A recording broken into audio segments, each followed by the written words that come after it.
مرجی آقا کلاس فشرده تکچرخ با تریل ثبت نام کردن.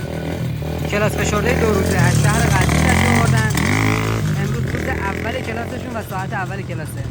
اولش حتی نمیتونستن موتور رو زمین بلند کنن، ولی الان خدا رو شکر داریم خوب پیش میریم. نیم کلاش کردن اصولی و بلند کردن موتور رو کار کردیم.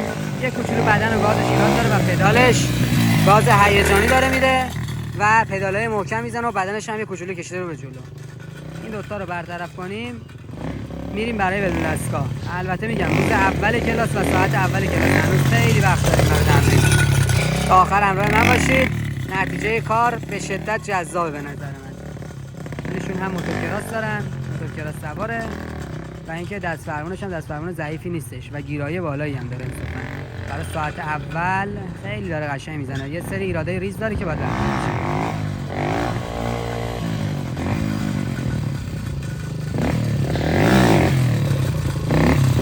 خیلی بالا. دوستان همونطور که میبینید ما یه تسمه های زیر موتور وصل کردیم که باعث میشه که موتور از پشت بر نگرده. زمانی که موتورش رفت بالا از پشت بر نگرده، ولی گازش همچنان ایراد داره. دقت کنید گاز کارتر یه کوچولو داره هیجانی انجام میده، یعنی گازش باید ملایم‌تر باشه که موتورش شوک بهش وارد نشه که باعث بشه از پشت برگرده. این نکات آموزشی من در این ویدیو گرفتم دارم بهتون میگم. بعداً باید کاملا کشیده به سمت عقب باشه. گاز باید ملایم انجام بشه، گاز نباید یه هیجانی باشه و پدال ترمز و یه پیش ترمز ریز شما باید داشته باشی که موتور از پشت برنگرده. موتور تو زاویه استاندارد قرار بگیره با ملایم ترین گازی شروع به حرکت میکنه تکچرخ، ولی زاویه استاندارد موتور به شدت مهمه. خب بعد از تقریبا 1 ساعت و 2 ساعت تمرین کردن گازش اصلاح شد، بدنش اصلاح شد و پدال به موقع داره استفاده میکنه. 3 تا نکته‌ای که به شدت مهمه توی تکچرخ: پدال، گاز، بدن. تنظیم نباشه نمیشه تکچرخ زد و همونطور که می‌بینید روی تسمه هم دیگه قرار نمیگیره، تسمه آزاد داره یعنی اینکه ایشون پای پدال شده. پای پدال شدن مهمترین بخش توی تکچرخه. و گاز هم دقت کنید دوستان، با گاز الان اصلاح گازش بهتر شده. هنوز جا داره ولی واقعا جای امیدواری هستش. بعد از تقریبا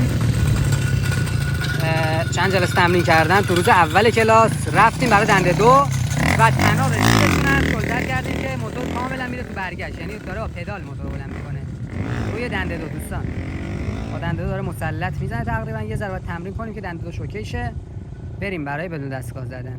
سیستم آموزشی ما به این شکله که شما اول با دنده 1 آموزش ببینید با دستگاه، بعد با دنده 2 با دستگاه آموزش بدید مثل ایشون که الان با دنده 2 موتور بلند کرد. اصلاح گاز، ترمز رو داشته باشید، ترمز ریزی که داشته داشته باشید. بعد میریم برای بدون دستگاه با دنده 1 با هوندا آموزشتون رو میبینن. همونطور که داشت پدالش رو میزد، موتورش رفت برگشت، با پدال خوابوندش موتور رو. همین که شما مسلط شی به پدال و پدال ملکه ذهنتون بشه یعنی تکچرخ رو یاد گرفتی. موتور رفت تو برگشت پدال رو میتونی بزنی. خیلی نکته مهمیه پدال داشته باشید. ببینید پدالش داره کار میکنه. خب الان میخواد تسمه زیر هم باز کنیم بره. خب تسمه زیر موتور رو باز کردیم، داره بدون تسمه میزنه، یعنی پدالش اوکی شده و احتمال برگشت دیگه ضعیف شده. یه سر گازش نامیزون بود، موتور بالا نیومد. خیلی دوستان مهمه تنظیم گاز و تنظیم سرعت اولیه به شدت مهمه توی تکچرخ. شما اگه سرعت اولیت با گاز تمپونی نداشته باشه موتورت نامیزون بالا میادش. ببینید تسمه زیر نداره و داره با پدال کار میکنه. این اگر اول جلسه بود 100% از توش برگشت میزد، ولی الان تقریبا اوکی. گاز قوی تر. دوستان باید موتور رو اجازه بدید نفس بگیره بعداً تکچرخ بزنی. اگر یهویی گاز رو بچرخونید باعث میشه که دیدید که چه اتفاقی افتاد، موتور خفه میکنه و موتور رو زمین تکون نمیخوره. باید اجازه بدید موتور نفس بگیره. بعد که نفس گرفت راحت موتور تو بکشی بالا. الان باز دوباره نمیذاره نفس بگیره موتور. وایسا شاید بنزین تمام کرده. نگاه کنیم. خب ایشون همون هرچه آقایی که صبح تمرین شروع کردیم روز اول کلاس فشردهشون رفتیم برای بدون دستگاه زدن. بدون دستگاه تقریبا داره 5-6 متری میزنه ولی هنوز ترس داره و یه کوچولو تعادل چپ و راستش ضعیفه. باید تمرین کنیم تا درست بشه. ببینید بدنش رو میشه جلوشه را این چون از ترس میاد. وقتی ترس بریزه بدن هم میاد عقب و میتونه تک تک ادامه دارتر بزنه.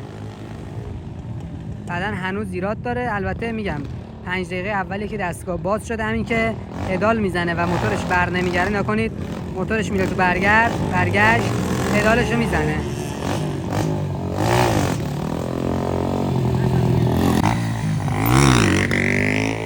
اینم نتیجه تمرین کلاس فشرده 2 روزه با تریل. روز اول حتی نمیتونستن جلو موتور رو از زمین بلند کنن با دستگاه و این شد نتیجه کار.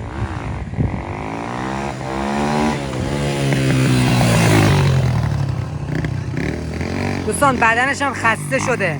خیلی مهمه توی کلاس‌های فشرده که بدنتون کم نره آخرش، چون واقعا 3-4 ساعت باید تمرین کنی و الان یه کوچولو تمرکزش از دست داده، ولی من مطمئنم که اگر استراحت کنه بدون هیچ تمرین دیگه‌ای کاملا مسلط‌تر میزنه.